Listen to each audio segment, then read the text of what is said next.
Hey, what up? This is Keith D. Robinson, and you are watching We Sound Crazy. I don't think I've talked to too many people that have performed the Oscars, so I gotta ask all the questions. Do they just call you and say, hey, guess what? Good news. We want you to... I was literally on the set of this Christmas, and somebody randomly called me and said, hey, you guys are performing at the Oscars. It's on the ticker. And I was like, what? My song, Jennifer's song, and Beyonce's song got nominated, so they said they want to do a medley and they want us to perform. So I was like blown back. I couldn't believe that. That's the stage. Yeah, it is. And then we got to rehearsals, and you saw how meticulous the Oscars are. I remember leaving rehearsal, and Beyonce's like, oh yeah, these are always kind of nerve-wracking. And when she said that, I was like, you nervous. Yeah. Right.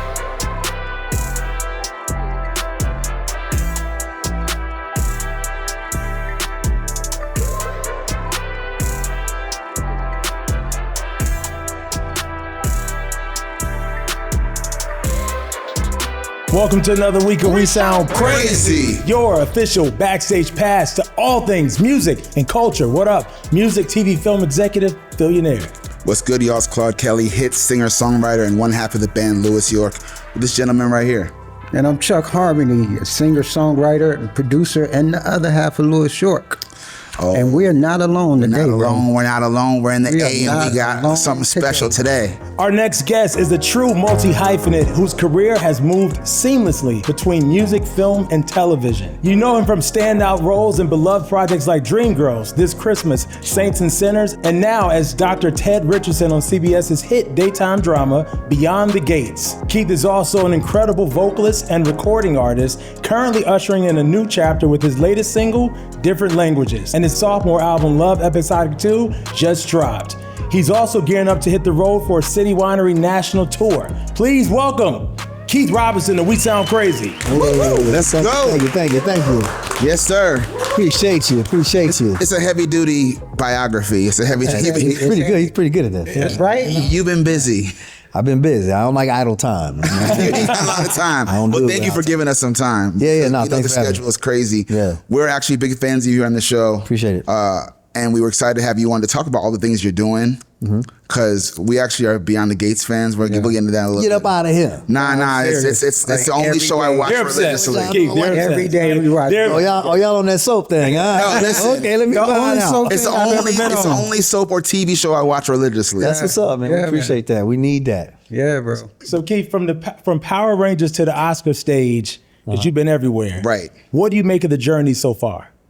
I'm just grateful, man. I'm just grateful. I feel like a kid still with that dream growing up in a small town in South Carolina, and I feel like every step is just a benchmark in my book. So I feel good. I feel it's pretty incredible when I hear people talking about it. It doesn't sound like me because I just feel like my head is always down trying to get to I get that. the next stop. Yeah. And then someone says it all back. You're like, damn, I have been doing some stuff. Like I actually have been working. It's working. Yeah. Let's start with a little bit of a walk down memory lane. We have this. Is it a game? Is it a segment? We call it We Look Crazy, right? So we have a screenwriter here. We want you to check this out. This first clip is of a young Keith Robinson. There he is. There he is. Power Rangers Lightspeed Rescue. That's right. This is not a small beginning, my friend. Yeah. What do you remember about being a part of the Power Rangers enterprise? I remember it being thrust upon me because I just moved from Atlanta. We just got out of a deal, and me and my boys moved out there to kind of re-sign. And we were just going to come to Atlanta for like a year. To LA for a year, try to re-sign, get a new deal, and move back to Atlanta. And I went to this acting class with this girl that I was dating. And the teacher thought I was good, and she told me to go read for this role. And I just kind of did it on like a dare. Like I thought it was a voiceover. And I got there, I didn't have a headshot. I didn't even know what a headshot was. Wait, so you were green? The Green Ranger, yeah. No, I'm saying like you were green, like green. You didn't know. I was so green. I walked in the audition. I think that's what they love because I was just myself. I still chase that feeling I never got that feeling back where you walk in a room and you just don't care. Yeah. I just really didn't care because I didn't know what it was. Yeah. And I was just myself, and they gave me some sides to read, and they told me to come back with a headshot. I went and got a 1 hour photo and shot out the photos with the Kinkos, brought it back. They kept calling me back. And then next thing you know, I walk out of my trailer and these pictures of me are all over the ground. It's like it's an autograph. It was pretty fast. But I feel like I had cut my teeth so much in the A with the music thing. It was in and out, bad deals. I feel like it was kind of like a relief. God was like, man, get this boy some relief. Yeah, give him some. And you know, it started my acting career. Well, this next clip, it's a clip of a music video, T.I. featuring Carrie Hilson. Wow. Got Your Back.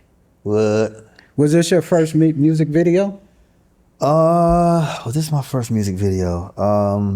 I think so, of a major artist. The funny thing about that is like Lance Gross is in this as well, so they get us confused. We're like each other's doppelganger. Yeah. And you know, so yeah, this was my first video. I forgot about this joint. This was back in I think Chris Robinson directed this. Yeah, and yeah. So is the experience different now that you're shooting videos for your own music? Different. I guess it's different because they're mine. I kind of know. I have more of a vision. I know what I'm doing, kind of. But I think by the time I had shot this video, I had done some TV and film already, so I wasn't really new to the camera. But you know, doing a music video, everything kind of rubs off on you. You know? Yeah. So yeah, Carrie Hilson. Yeah. Have you heard the new T.I.? Of course I have. Who hasn't heard the new T.I.? It just went gold. I'm so excited. It should. That thing busting. Yeah, That shit is so The beat good. is infectious. His vintage T.I. I think they couldn't have come out with a better single. Yep. I also love it because it's like there ain't no age limit to this thing. You drop a hot record, it's a hot record Right. at any part of your career. Yeah, So he just redefining what it means to have a hit at any point. I bet Carrie doesn't know I was in her video, huh? she said she doesn't think she do. She has no idea. We'll ask her. Yeah. Yeah, we'll She'll be like, who? Why? We'll definitely ask her. Why? All right, we're going back to 2004. This is from the Fat Albert. Hey, Fat Albert. So this right here, you work with Marcus Houston, Kenan Thompson, Yeah. Kyla Kyla Pratt. Pratt. Yeah. What was the set like? I mean, having that level of talent in one place. Man, that was like being at the lunch table at school, just cracking jokes. They had to quiet us down just to get a take out of us. It was just a lot of fun. And it, believe it or not, it was one of my more challenging roles because by then I'm a grown man, so I had to drop the cool and be like a kid. goofy kid. Yeah. So that took a little bit of like just dropping myself, the self-consciousness, because I mean, you know, we walk around on our cool, and the character called for you to be totally innocent and open and just fun. So that took some reps. Yeah. And it's such a famous black franchise, right? Like, Yeah, many people yeah, grew up with yeah, Fat Albert, yeah. so there's And a pressure to get it right. Yeah, and I got to play young Bill Cosby, which at the time was, you know, he said at the time was quite an honorable experience. the Brown Hornet sweatshirt. Still the best. Like things have changed a bit since then, but you know. You know, timeless. That was well put. He's Yeah, like at the time was ... This is the pilot for wow, Save yeah. the Last Dance. Yeah. Never made it to the airways, but yeah, it was based off the movie. I played Sean Patrick's Thomas's original role. We shot this in Canada. This was my first pilot, and my boy there, shout out to rest in peace, Sam Starpong. Do they still shoot a lot in Canada, or Yeah. is the majority of it coming to Atlanta now? I mean, there's still some stuff in Canada, but Atlanta does have a lion's share. But I mean, I just shot something in Canada, a couple of years ago, so there's still stuff there. Yeah, it's for still sure. a combination of both. Yeah. What is it like? I'm so on the music side that as an actor, it's crazy. It's a different kind. We're all experiencing rejection, right? All the time. But what is it like when you film something, you feel good about it, everyone's like, it's gonna happen, and then it never sees the light of day. Like, how do you recover from those? It takes a minute. It hurts. It hurts because you count the money, you see the vision. You know, I got a little PTSD from them things. A canceled show and a pilot doesn't get picked up. Those hurt. Those really hurt because once it's up on its feet and you see how good it is, and nobody sees it. It's part of the business. You know, It's part, but it's not easy. Yeah, it's a tough pill to swallow for sure. That sucks. What do you think is the biggest difference between this pilot and the actual movie that everyone knows and loves? Well, I think we were headed to make it a little more gritty than the actual movie. But I mean, the similarities were very similar in a lot of ways. It was kind of that love story between my character and the female. But I think overall, it probably was going to be a lot more gritty and a lot more dancing. Now, the dancing part, I had to, that was tough on me, you see, because all the dancers were amazing. They flew all the dancers in from LA. They were like bad. Dancers. Yeah, and Rich and Tone were the choreographers here, with Fatima. So, Rich and Tone just did the Michael Jackson movie. Yeah. So the dancing would have gotten serious, but I was going to need some reps for sure. So you dodged a little bit of a bullet. I would have caught on. I mean, I was dancing. I could dance, but I couldn't like dance. These cats were spinning on their head, like they were doing crazy stuff. They were like, pro. So on the stage, is it a lot of dancing when you're performing? I think it's more, there's movement, but I think it's more as the spirit moves you. I'm more focused. It's more of a musical experience. Yeah. I mean, I'm not going to be doing no Chris Brown stuff. Right. No backflips? No, not yet. Not yet? Okay, not cool. yet. But, it's definitely some movement involved. Speaking of Chris Brown. Yeah, this next crazy. This next one is a clip Who that done? a clip from the Black Coat classic, Yes. This Christmas. Yeah. What can you tell us about your time on the set of This Christmas? Can you tell us about kissing Lauren London is the Right. question. Looks like it was nice. Right. Jeez. I felt like the cast was, all of us were kind of just breaking out. All of us had just done something big. Lauren was from ATL, I was from Dreamgirls, Columbus was from Stomp the Yard, Laz had just done, he was about to do the first, what's the blue people? Avatar. Avatar. Why am I dumb as like the Smurfs? Yeah, Regina King was doing her thing. Delroy Lindo, Idris was just new to the scenes. Everybody was just crazy cast. Everybody was just, and then Chris, of course. Everybody was on the bubble, so it was cool. We were all kind of like, oh, should we be doing this? We were at one point we were kind of like, oh, we don't really know. We were kind of like, you couldn't have told us that when we were doing this that this would be a Christmas cult classic. It's a classic. Classic. And it just kind of like it gained steam with different generations. So it's dope to be on the cast list for sure. I gotta ask, Chris Brown this Christmas or Donny Hathaway this Christmas? Ooh, No, Chuck. I mean, I you can't. You see what I'm saying? Come on, man. Here's some music crazy. podcast. You one of them Generation Y kids. Donny Hathaway. What are we gonna do? Come on. Okay. Chris did his thing though for the younger version. For Yeah. a lot of kids only know that version because of the way Chris did. Chris killed it, but But to know the Donny version is to know. yeah, Donny's like this. I'm looking at Chuck like, really though? Right. Donnie versus Chris? You gotta ask, man. Everybody got different So you tastes. say Chris, Phil? Donnie. Oh, because you look like you were leaning towards. Chris No. the VA homie. We love CB. That's the No, homie. for sure. Yeah, no, For but sure. that's Donny Hathaway song But, right but there. I will say he did elevate that to It's my favorite. Now, here's the thing I will say about Chris's version. It's my favorite cover of the song. Yeah, I agree with you. Yeah. Yeah, for sure. And did that's his a thing, tall man. order because it's not everyone does it, but should everyone do it is the No, question. they should not. There we go. No. I mean, my version pretty cold though. Oh my Lord. Half and half. Going back to the 2000s. Y'all in the crates, boy. Yeah. Y'all making me feel old. Yeah, half and half. Sitcom. What do you remember most about this set and that time and like the behind the scenes? First sitcom.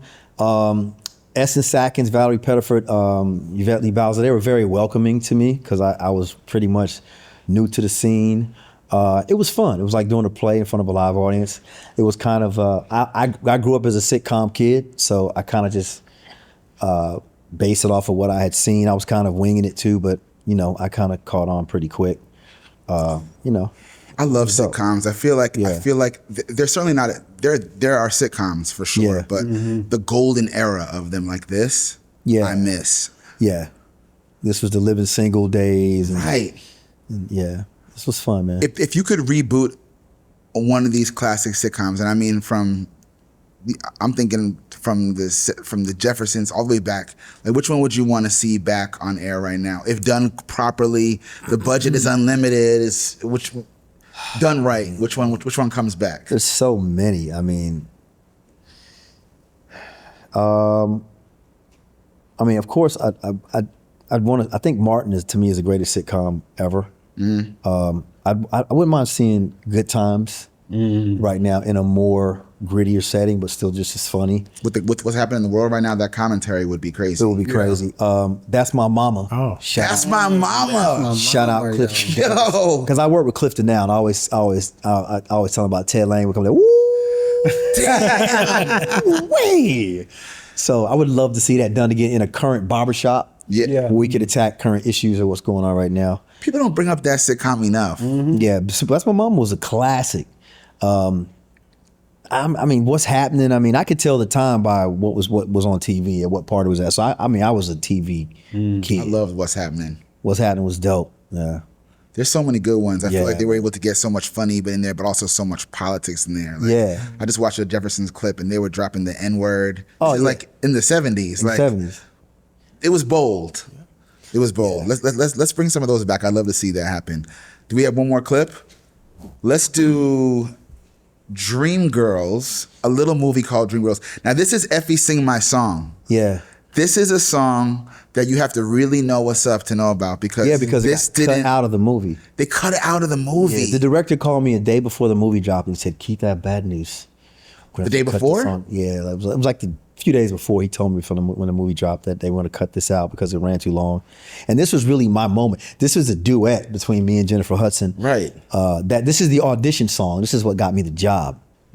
So, but I ain't gonna argue. You're like, okay, boss. Just keep me on the But I camera. mean, it's gotta hurt again, like I said, to know that there's this beautiful magic on that's recorded for I know. Yeah, ever. it's on the director's cut though. Yeah. And it didn't get the big screen love it deserved. Yeah. It was one of those things. I try not to dwell on it, but yeah, it's maybe one day we'll get a chance to sing. I would say, yeah, but you just gotta hit up J-Head. I'm like, let's do our song. There's a YouTube clip of us recording it in the studio with the Underdogs though. But yeah, that's the record that got me the gig. What was it like recording with Jennifer? It was cool. Jennifer, I mean, when we did this, Jennifer was new to the business. I think she had just done American Idol. She was doing some Disney stuff, some cruise ship stuff. So she was very green as well, kind of getting into the mix. So me and her had that kinship to where we were literally like brother and sister, kind of going through this huge process around all these giants, Eddie Murphy and Danny Glover and Jamie Foxx, just got the Oscar and Beyonce. So we were kind of like, in the museum ourselves, kind of looking around. Soaking it all up. Yeah. All right, so you want to talk about not a cult classic, just an international classic, Dreamgirls. Yeah. This movie is, well, first of all, the Dreamgirls musical in general is just, I think, beloved American art, right? And it's the 20th, we're on the 20th anniversary 20, right now? yeah, Can you 20. believe 20 years? That's crazy. That's crazy. The 20th anniversary of Dreamgirls is upon us. I feel like the movie took the story, the music, certainly all of you who are in it, to this another level and another level of appreciation. Yeah. Right? And I think for you as an artist, a singer and an actor, you get to flex it all. Yeah. Right? 20 years later, what advice would you give that young Keith that was doing right there that probably had no idea would lead to all that it's led to right now? I probably would have been probably a little more aggressive off camera. Off camera? Yeah, I would have been more aggressive because I was kind of still a humble kid and a kind of in a let the work speak for itself state where you kind of think the momentum is going to stay and it can always shift. I remember right after the movie, I went straight to New York to try to get a deal because I was like, surely they know I can sing now. I'm standing right beside Beyonce. Yeah. And a lot of people thought that I was lip syncing the whole movie. And I was like, wow. So it was like, I kind of got, that kind of was a blow where I had to kind of readjust and realize, hey man, the work is not done. You're in the room. But you still have to build. You still have to max out. You still have to, you still got to push because the momentum shifts in the business. You just take the momentum, you ride that wave and you ride it till the wheels fall off, literally. That's what I would tell my younger self. I mean, a lot of opportunities did come, but it was a breakout role. I feel like it's more of a breakout role the further I get away from it. It's just like a huge benchmark on my resume. But at the time, it was so many stars. The momentum of Jennifer's whole campaign was, you kind of got sucked up in it. You know what I mean? So it was a small fish in a big pond type thing. You got to work with another music legend, Harvey Mason. He was a part of the music for Dreamgirls. Did you learn something from working with such an icon? I mean, you just see their process. You see how they interpret movies they interpreted the music kind of, I think, perfectly. I remember when we first started recording Family and all these records, we were singing it, running and saying, "We are a family." Did you hear us singing that in the dressing room? We were singing that. I was running and we was R&B and like, oh, that's good. Now do your version. And then Now do it like this. Yeah, where it was yeah, just yeah. really straight, elongated, tonal, Broadway-esque. So they were very true to the style of the soundtrack. score. Yeah. Because there's a Dreamgirls soundtrack that is banging. Yes, sir. Yes, it Where is. we really going in. Going in, But it never right. saw the light of day because it was more about the body of work as opposed to. Oh, see, I want to hear the R&B So it's like, Dreamgirls. I feel like, ooh, what I could do, no falsetto, bro. We ain't doing that here. I want to hear the R&B Dreamgirls album. That's what I want to hear with all the runs on it. That's what I want to hear. So yeah, it's just being around them, you absorb a lot. Mm-hmm. Yeah. When you think back on just the whole Dreamgirls experience, like, what do you think the film taught you about what it really means to be a part of something that's truly timeless? I don't know. I mean, it just taught me that, you know, when you are a part of something like that, something that big, it never goes away. It's kind of like an indelible brick that just is there after you're gone. So it's kind of like, but when you're in it, like I say, you don't really feel like that. I'm just trying to finish the project, stay on the cast list. When they throw me the ball, I'm trying Not to make get sure, fired. make sure I handle my business and handle it proper. Like, I mean, you're in a competitive. I don't look up. I didn't look up to see, like, I didn't want to get swept in. Oh shit, it's Eddie Murphy. I was just more about let's knock it down. And they kept telling us, you know, this is a classic. This is going to be huge. But I didn't really. I didn't want to absorb that hype. I didn't want to absorb that hype. I want to I wanted to do my job. You know what I mean? So stepping away from it, you see, it's more of an effect than it is when you're actually in it. At least for me. The movie, you film it, and then to some extent you get to watch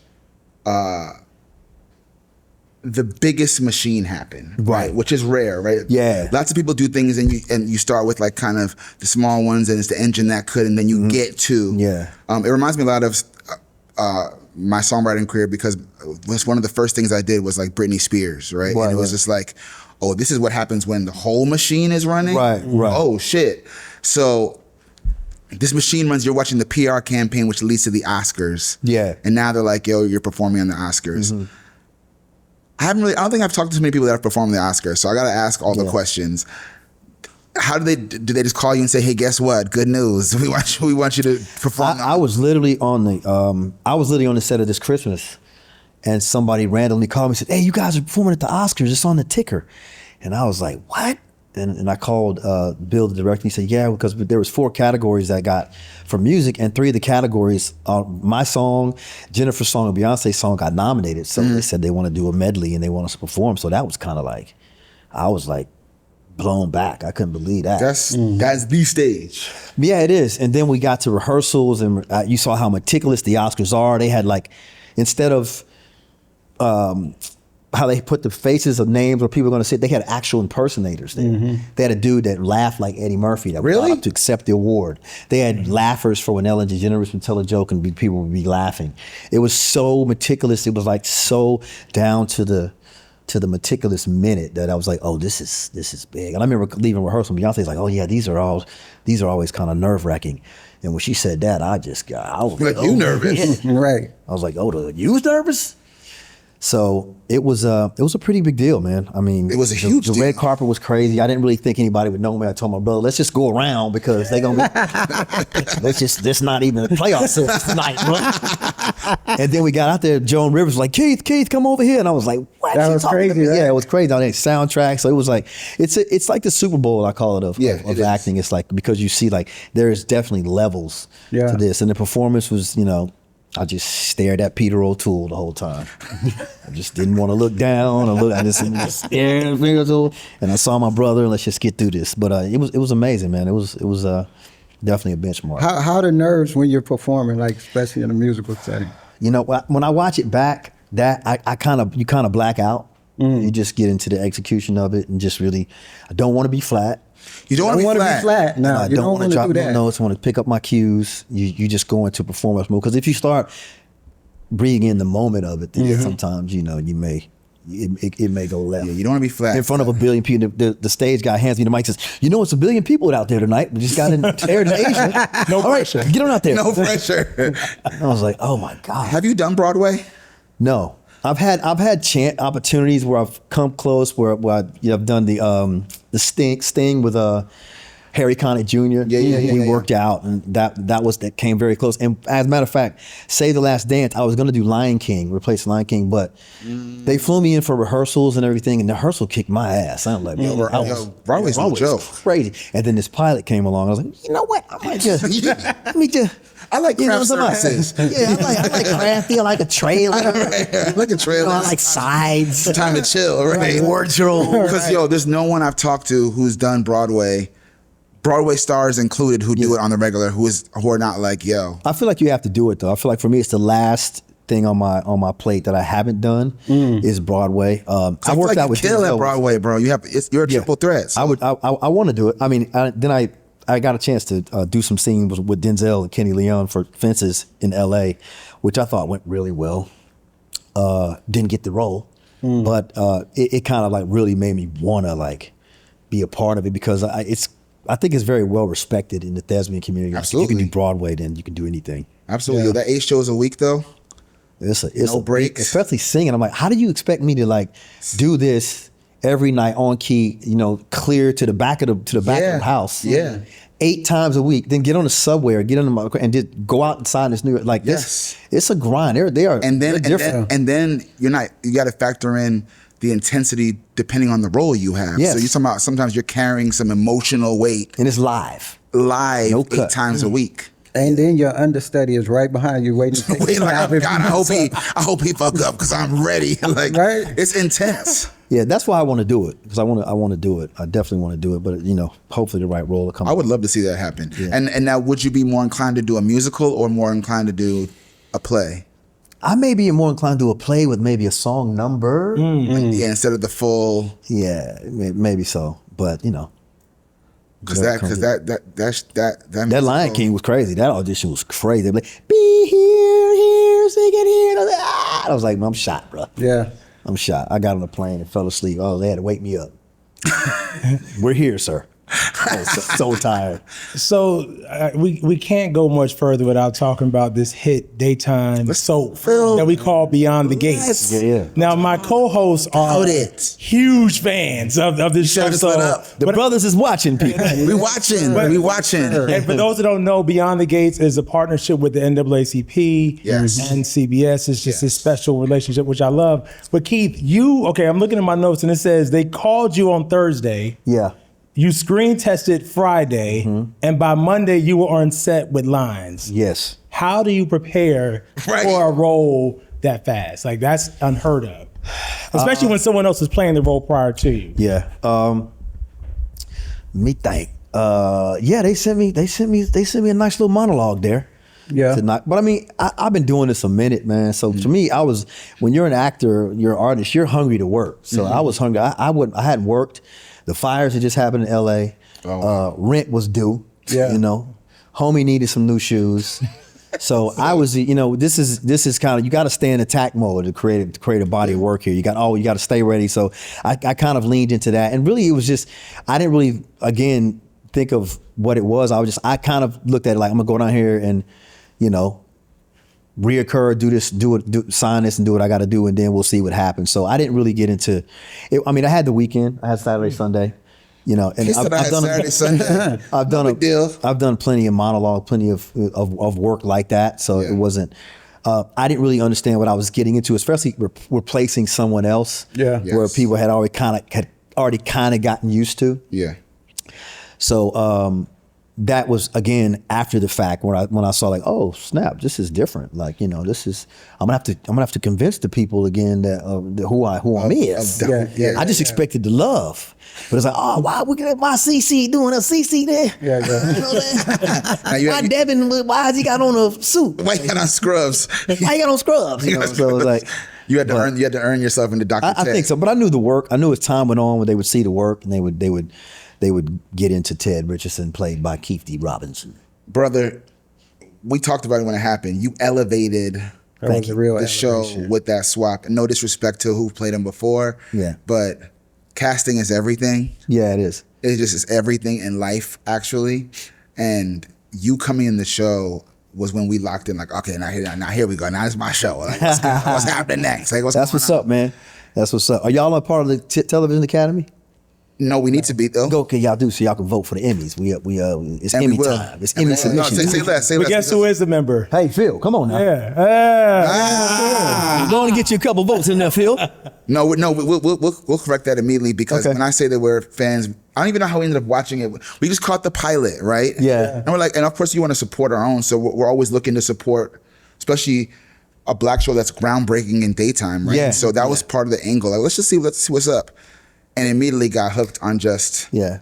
It just taps into something that if you grew up at a time when soaps were on all the time, and whether it's your mom or your aunties or your cousins or your older sister were watching it, you always kind of knew what was happening. Yeah, right? Because the way they write it is like you have to keep rephrasing and readdressing what's going on with the names and stuff. Yeah. And so you don't even realize it's part of your life. And then when it goes, you're like, oh yeah, I did miss having soaps there all the time. Yeah. And then to have a bunch of beautiful black people telling great stories, and it's just been really refreshing. Yeah. So thanks, man. We're every single day. I love that. I love, and keep watching because it gets crazy. Cause we're going, and then what I love is that we were able to kind of get stamped by Young and the Restless. Where we got Vic and them pulled up on, which is a big deal, right? Yeah, because it kind of stamped us in that genre because they're like the bar. Yeah. So it's just great to see. Like I say, I feel like the show is kind of doing for culture what the Cosby Show did. Exactly. I agree. I totally Thursday night at 8 when you saw a doctor, a lawyer, a great family. They weren't poor, out of their wits. They were funny. And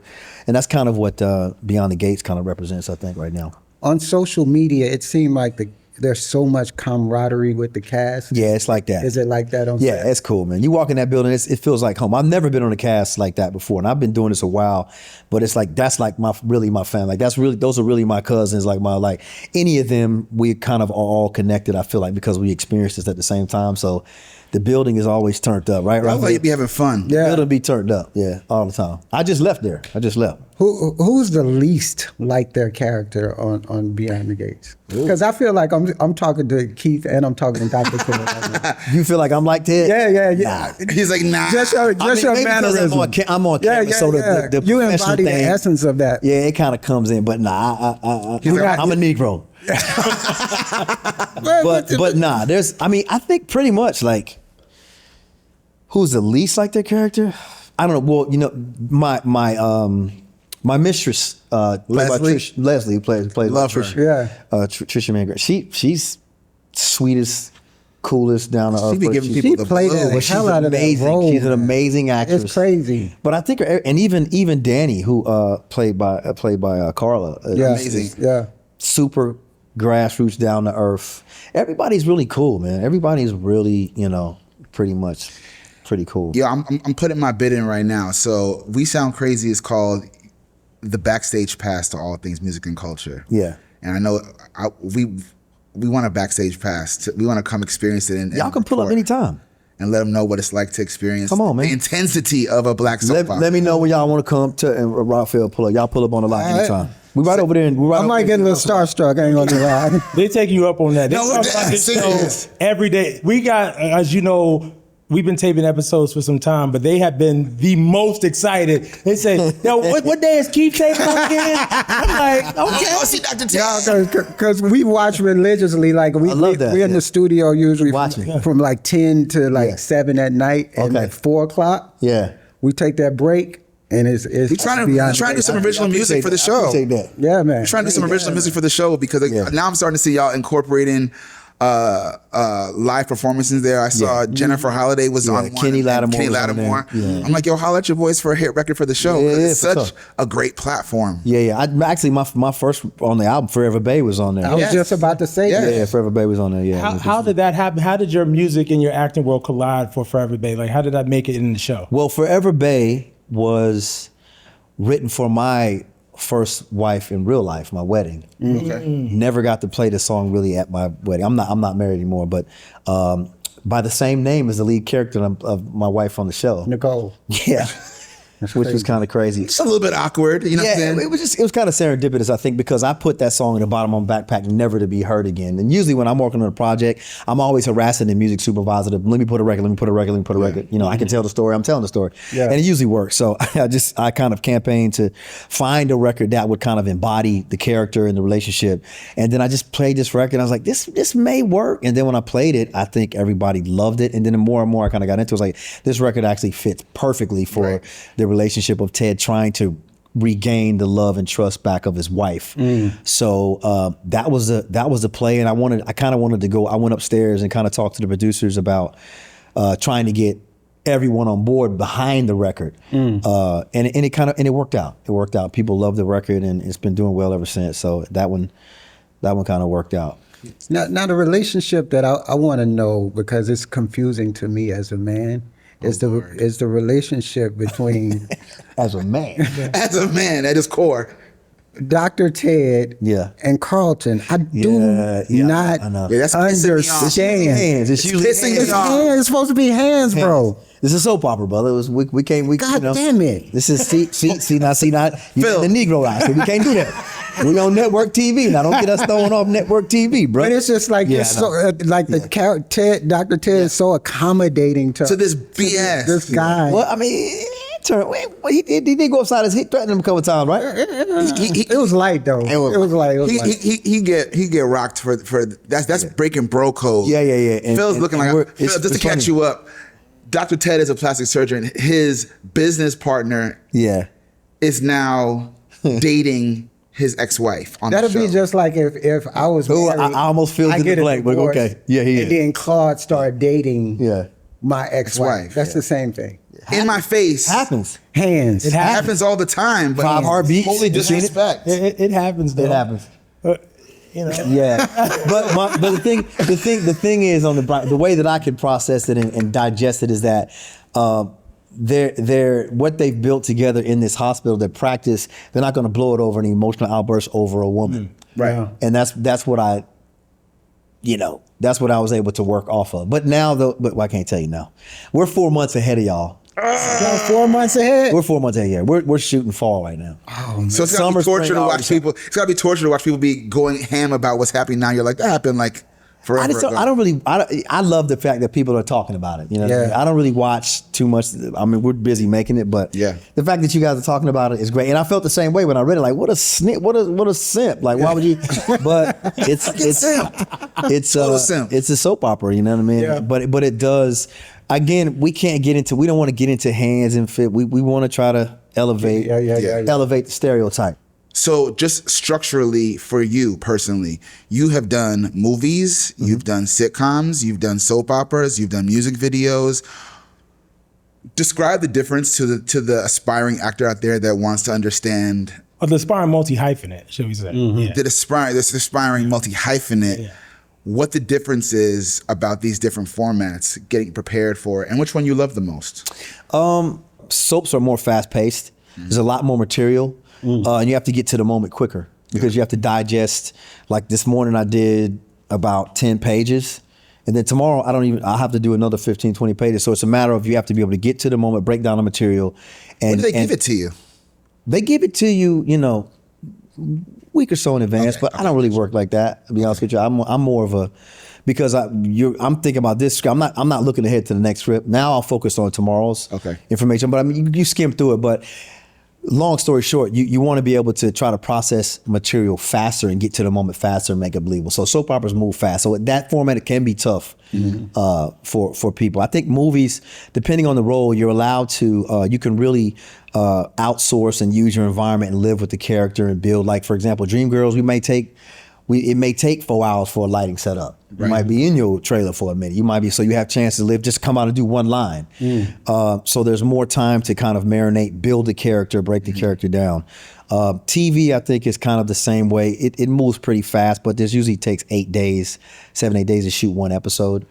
8 days. 7, 8 days I've experienced to shoot one episode, Sitcom is more about timing. And you're constantly chopping the script all the way up until Friday. There's the old format is you come in, there's a table read, rehearsal. Next day, table read, walk through rehearsal. Wednesday, dress rehearsal. Thursday, and then by Friday, you're saying these jokes the same way, and you're seeing what works, what lands, and and an and or a but or a pause or a dot makes a difference in getting a laugh. Wow. Yeah. So it's more meticulous in that way.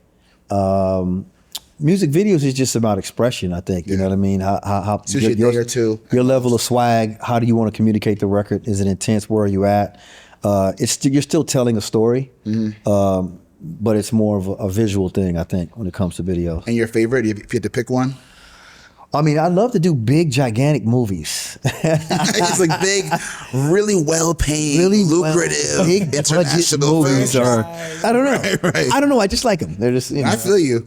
But like I say, I really, truly do chase material. You know what I mean? A great TV, nothing like a great TV show either with, great material and great cast, especially when you're getting the feedback, which is why I love the soap opera so much, because it's immediate payoff. Yeah. I can go to my Twitter line and see exactly, this episode played today, and see how people are talking about it. And I can respond and pop on the timeline and say it back, which is the first time, and we can do that in this era where you are able to reach out and touch and communicate. Because when I got in the game, before 2010, there was no social media where you could actually talk to, or I can go live from my dressing room at any time. You can't do that. Right away too. Yeah. Soap opera's been a place that's been like kind of the birth, or like the birth ground, if that's even a phrase, for so many actors and actresses in the past. I would love to hear your prediction of 2 or 3 people that you're on set with right now that you feel like, I think both of my daughters who play my daughters, Amber Michelle is amazing, who plays Eva. Yeah, she's incredible. She's a lightning rod. I think Kobe Natasha plays my other daughter, Kat. I think both of them are amazing. Of course, Trisha. I think Trisha has been around for a while, but people are just now really discovering her. Who are knowing who she is. But I mean, a lot of newcomers, all of them I feel like are great, are kind of getting better and better. I'm hoping Phil listens, because Phil makes films over here, and I'm hoping he'll cast one of these lovely, talented ladies in the next big opportunity. I gotta get caught up. I mean, Keith has been on over 100 episodes at this point. That's what I'm saying. We're on episode 355. Jesus. And I came in at episode 53. So what's that? About 300 episodes. 300. Jeez. Yeah. Well, I want to talk about your newly released sophomore album. Yes, sir. Yes, sir. Love Episodic 2. Yes, sir. What story did you, what story did you tell on this album that you couldn't have told in the past? You mean for Love Episodic 1? Yes. I gotta go back and get that, by the way, and catch up. It's out. It's available everywhere. Been at. I think this one just more of a man more evolved, who's lived some life, had some real struggles, some ups and downs, some highs and lows. And the music was kind of like a diary, because I wrote some records, paused, COVID, wrote some records, baby, wrote some records, divorce, wrote some records, new gigs. So all these songs are kind of like little time capsules of my life over the past few years. Yeah. And it kind of took its time, because I was going to drop it then, but I pulled it back, and I was going to drop it then, and I pulled it back. And now was the right time to release these records. And it's kind of really have shown my growth as an artist and as a human being. Now, I think people know you as an actor because, of course, they see you on screen all the time. Yeah. Music is a different kind of hustle, but I read that you have a pretty rich history of music in your family. Your mom was a singer? My mom was a singer, yeah. Almost got signed to Motown? Yeah, back in the day, Muscle Shoals, Alabama, with Aretha on them. She was a singer in the church. But my grandmother didn't want her to sing secular music. So she became, she raised us, she became a pastor, and she kind of, weaned off from the music. And then my brother was super heavy into music, just as a fan. Like my window of music was through him. He brought all the records. He was the one that was fascinated with New Edition, and I saw his fascination with New Edition, and I was like, I never seen my brother like this. So whatever they got, they doing. Yeah. I want to do that. I want that. Yeah. And then I got in a group in high school in Augusta, Georgia, and that started it. I started opening up for acts with my group. We were like a Diet Jodeci. Diet Jodeci. Diet Jodeci. Not Diet Jodeci. We was diet. We wasn't the real thing. We had all the instrumentals. Right. I was on lead. My boys, they was handling the hunch in the crowd, the ladies and stuff, and we was pretty tight. Yeah. We opened for R. Kelly, actually. Get out of here. Yeah, we opened for Clarence Carter, Kid Frost, anybody who came through town in Augusta, Men at Large. Men at Large. Men at Large. I'm so alone. Come on. Yeah. So I'm dating myself. But yeah, that's how it started pretty much. What are some of the musical influences that the fans will hear on this album? I think they'll hear some. I mean, I think they'll hear a lot of Donny and Stevie as far as my tone. At least I'm trying. I ain't saying I'm. I mean, they heavily influenced me as a vocalist.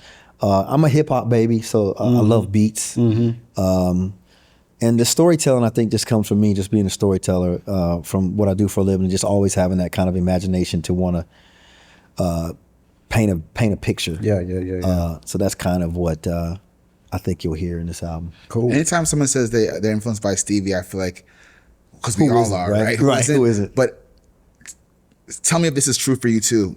When I'm creating music, it's always like, damn, I hope I make Stevie proud with this one. That's always my mentality. I'm like, if he hears this, I don't even reach that high. Stevie is Stevie. Stevie is Stevie. Do you, Steve?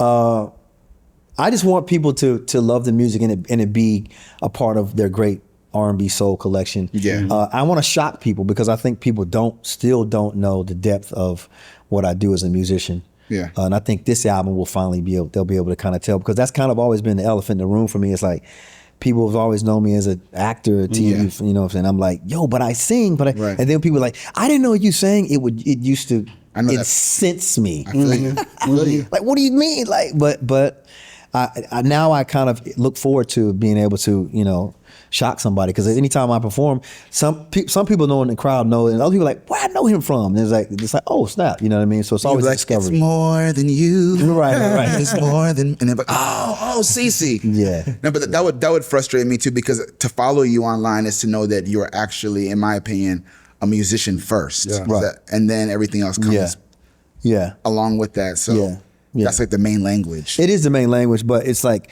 once you're seen in a certain light, you have to work hard to get out of that box, to stay out of that box, and you got to keep chipping away. Like, listen to my demo, listen to my demo. And it never ends, bro. Yeah. It never ends, and it's fine. I've embraced it now. I've matured in that way as an artist, because like I say, after Dreamgirls, I was miffed that people didn't really. Well, what about the Oscars? Did y'all see that? I know you saw that.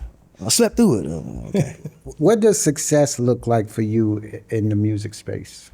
I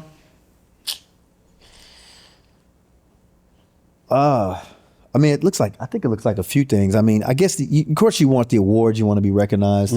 I guess just the respect to be among the greats, among your peers, to be able to make a living off of it. Right. To be able to affect some lives, to move people to, that's my song. And to be able to go out on the road, 10 years from now, and I'm like, you know what, I'm gonna do 20 dates. And I can go do 20 dates. That's success for me. Like, you see like cats like Frankie Beverly or even New Edition and these guys who they can tour forever because they put out these great bodies of work, and they have this fan base that is like steel ironclad. I think that is successful in music. Agreed. If you had to go on tour with one of your peers, who would you want to go on tour with? I mean, I'm open. I mean, I'm a fan of. I love Lucky Day. I love her. I love Leon Thomas. I love what Q is doing right now. Shout out Q Park. Yeah, he's doing his thing. Shout out Q Park. I mean, I don't really have a particular person. I love Yebba. I mean, there's a long line of artists that I love that I would love to be able to. I feel like if they like them, they would like my music. So yeah. What's your favorite song on the new album? I know they all your babies, right? But what's your favorite song today from the new album, and why? My personal favorite song? Your personal favorite? Probably a song called Right Here, because it's about my son, and I recorded his heartbeat in her stomach at the so it's in the track. So you hear his heartbeat in the track. I think that's the most personal record to me. I mean, your child's heartbeat's in it. You better be. That's the real rhythm of life right there.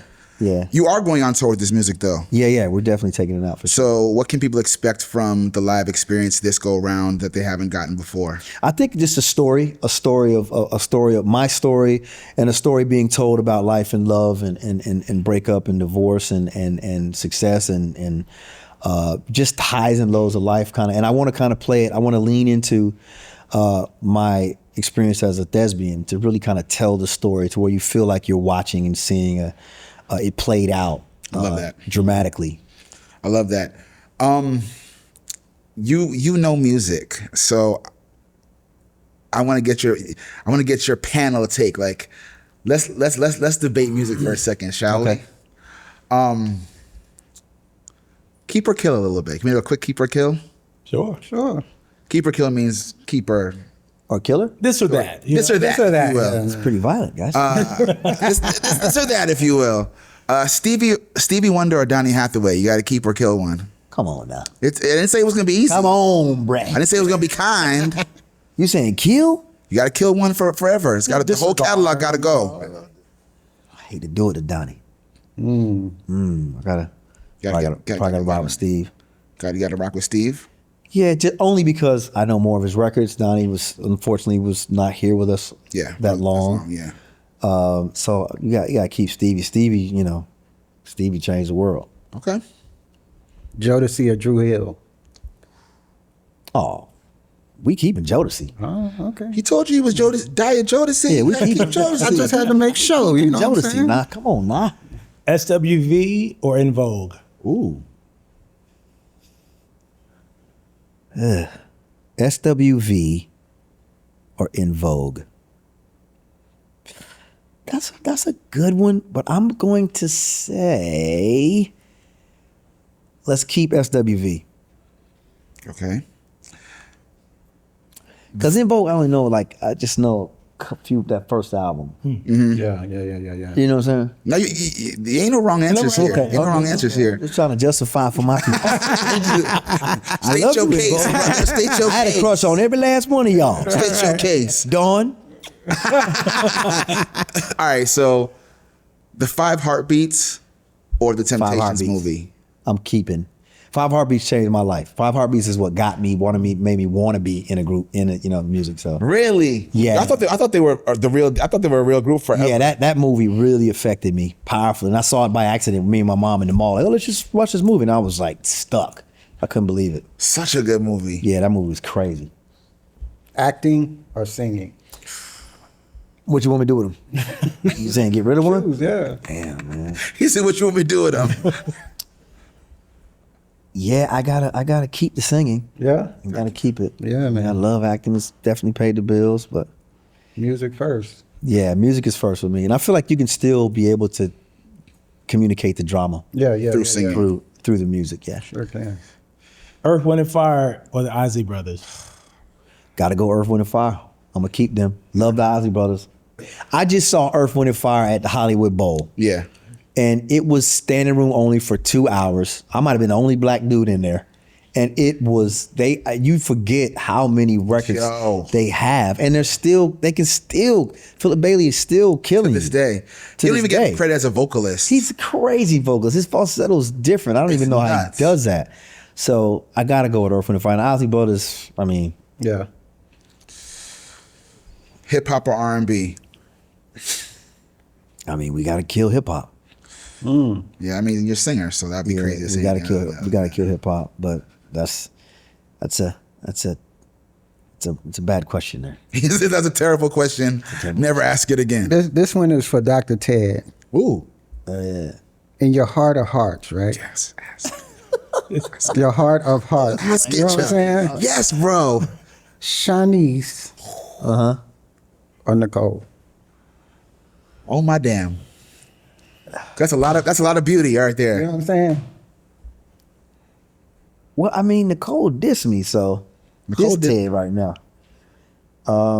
What's who would I have to get rid Yeah, of? like in your heart of hearts. Damn. I think Ted would have to live with Nicole. He'd have to stay with Nicole. You're killing me right now. I know. That's why I asked that question, because I know. thought in your heart of hearts. In Ted's heart of hearts, I think that bond is just like Right. I do feel you, never but gonna be. But he's having fun right now. He's having fun. Shanice don't And deserve it, man. Shanice is, He should pick beautiful Shanice. woman, and they got great chemistry and all of that. But Nicole is just. I mean, his whole character, his whole storyline is based around him stepping out on her and trying to get back to her. So it's time for the Esther Roll Black Excellence Award, otherwise known as the Irby. So this is good because this award was created because of an actress who also did music. Right. Okay. We found out that Esther Roll has a whole gospel album that came out in the 70s called The Garden of My Mind. Okay. And it led to us having conversations about how our Black entertainers don't always get the visibility for all that they are and all that they've done. So we're like, if we're going to do a show, we want to make sure that we carve out a little time to nominate, discuss, sometimes fight about who we think deserves love that doesn't always get their flowers. And at the end of every episode, we do this, we vote. You're part of the delegation right now. Okay. And we pick someone that we think deserves the Irby. We're all going to nominate somebody. So think about who in your mind. It could be anyone. Is it a person who does more than one thing, or is it just anybody? Anyone that you feel like is deserving of flowers and doesn't get enough of them. Okay. And it could be someone from our conversation, or just someone that's on your heart, because there's far too many. Yeah. And I'm gonna open the floor right now to see who y'all nominating. I'm curious. Phil, you look mischievous over there, so I'm curious to know. We talked about him briefly earlier in the conversation. He's an actor. He's also an amazing songwriter. Yeah. I'm talking about Clifton Davis. Clifton Davis. Because I think I saw him at the Image Awards this year. People don't realize the amount of work that Clifton has been in this for years. Yes, bro. And been grinding, and he's just still. So that's gonna. He wrote Jackson 5 hits. Yes. Yeah. That happened. That's Amen. a long career. Yeah, no, this is what I'm saying. We're talking about longevity and just not getting their flowers, and he's still with us. So my nomination this week for the Black Excellence Award, Clifton Davis. I'm seconding that because you took it. That's what I was going to say. Really? Yes. Yeah. So I appreciate you. But you said everything I was going to say. I was nominating him as well. Wow. Chuck? Who you got, Chuck? I'm in Atlanta, and I was thinking about somebody from Atlanta that I can nominate, and I'm going to go with Killer Mike. Oh. I don't think Killer Mike get his flowers for how great a rapper he is. He's always preaching financial literacy for the Black community. Activism. And activism. So I'm nominating Killer Mike.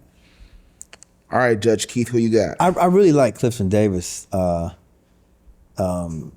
think we should nominate him.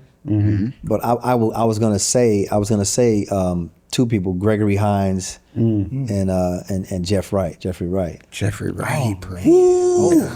Let's throw them both in there and make it a 4 so we can vote off of 4 people. Yeah. Gregory Hines. Yeah. He doesn't get his fly. Triple threat as well. He's a triple threat. Triple threat, bro. Great vocalist, great actor, amazing tap dancer. I even feel like when he passed away, it didn't get enough noise. It was very quiet. It was very quiet. It was very quiet. So just to recap, his nominations this week is Gregory Hines, Jeffrey Wright, Killer Mike, and Clifton Davis. Oh, man. So this first round, you can raise your hand as many times as you want for whoever moves you. If there's a tie, we'll break it in a different way. But this is going to be tough. Clifton Davis. Oh. So now we got 4 hands for Clifton. Killer Mike. Sorry, One Chuck. hand, Chuck Harmony. You can put it down now. Y'all some haters. I'm just going to keep it up here. You can put your hand down now. Just let it go. We in the ATL, bro. Oh, He shit. said y'all some haters. Right? Gregory Hines. 4. Yeah, absolutely. And Jeffrey Wright. He's a great actor. Yeah, absolutely. So it's 3 out of 4 for Jeffrey. So it's really between Gregory Hines and Clifton Davis. This is crazy. Tiebreaker.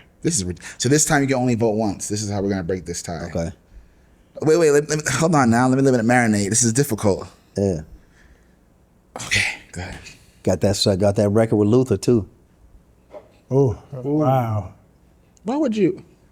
Billy got that crazy hit with Billy Crystal. He got hits. Big hits. He got hits. Yeah. I mean that is very tough because they're very similar in a lot of ways, I guess. But Yeah. yeah. All right.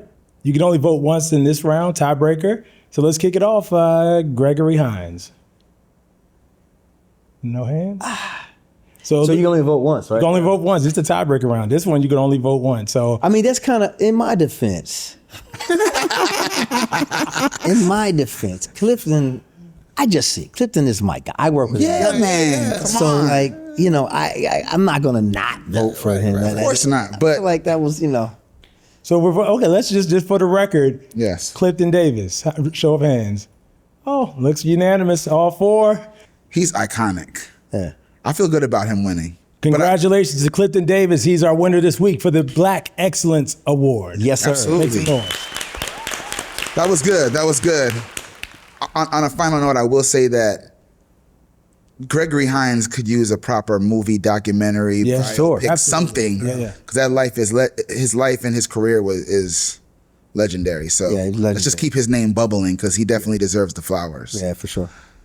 Yo, this has been a good conversation. Yeah, man, it's been fun. We want you to, of course, come back whenever you have something going on that you want Okay. to share because we are always in ATL and we want to know what's going on with you. And we're definitely keeping up with what's going on with Dr. Ted. For sure. So we want to come fight with you. Don't be a knucklehead. Like, don't be taking no shit from people. I know. Don't be a simp. No simp. I know. You need to fight the simp hood. Oh, y'all think Ted a simp, huh? Go ahead and say it. I mean, I feel like you're handling it well. It could lean simpish, but you're not going there. He's a nice guy. He's a nice guy. He is. You can cuss a few more people out, in my opinion. Yeah. It's just keep watching. All right. Okay. All right. Just keep watching. We tuned. We're tuned, and y'all should be tuned too. You should also be supporting the new music that's out right now. Right. Yeah, That's man. right. You should be tickets to several cities. I don't know. Yeah. I don't know. You should be just getting everyone together and just going city to city to see the show. Yep. And keep us posted, man. Like I will, we're man. happy to have you here, and we sound crazy. Yeah, man. Thanks We for truly were excited to have you on the show. He's not lying. I can't tell. Shut up. Beyond the Gates, streaming right now, Paramount Plus. You can watch it daily on CBS as well. Yep. Love Episodic 2, available wherever music is streamed to consume. Whatever platform you prefer to go to, go stream it, download Pick that up, right now. This has been a great episode. When we leave, we ask our special guest to give us the song that you feel would best take us out of this conversation. You get to curate the final number. But before that, make sure you follow us on all platforms at We Sound Crazy and WeSoundCrazy.com. Click and subscribe below. Absolutely. Yeah. So I say the song, they play it. Yeah. I gotta go with that Different Languages by Keith D. Robinson. See? Now, You got good taste. That's a real toe tapper there. It's a real toe tapper. It's a real toe tapper. Real talk. Yes, sir. We're going to end with the hit. Let's do that. Let's do it. Let's do it. Till next week. Thank you, Keith D. Robinson. Thank y'all for having me. Appreciate Yeah, it. Flew the D for sure. We Sound Crazy, y'all. We out of here. Peace. We sound crazy.